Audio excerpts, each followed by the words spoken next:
अस्सलाम वालेकुम नाजरीन, खबर शामिल करते हैं फैसलाबाद से, जहां पर बच्चे को ज़्यादती के बाद कत्ल करके नहर में डालने वाला मुलज़िम भी उसी नहर में डूबकर हलाक हो गया।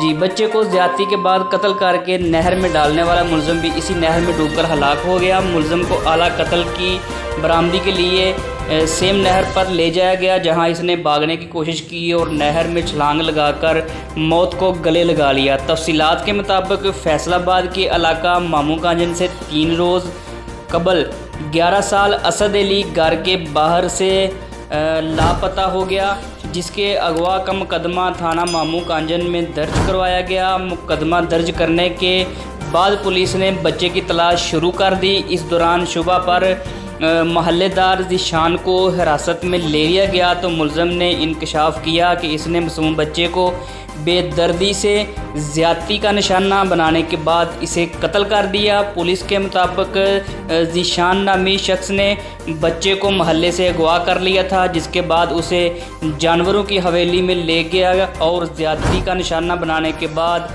पकड़े जाने के खौफ से बच्चे को कत्ल करके लाश सेम नहर में फेंक दी।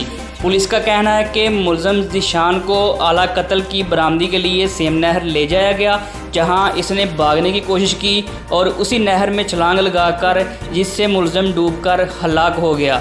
ख्याल रहे कि पाकिस्तान में छोटे बच्चों के साथ ज़्यादती के वाक़यात में नुमाया बढ़ता देखने में आ रही है। ताहम हुकूमत और पुलिस को तकरीबन ऐसे जुराइम की रोकथाम में नाकाम रही है। अवाम अपने बच्चों के लिए गली मोहल्लों को गैर महफूज तस्वर करने लगे हैं, जिस वजह से बैनुल-अक़वामी सतह पर भी पाकिस्तान मुआशरे को सबकी का सामना है।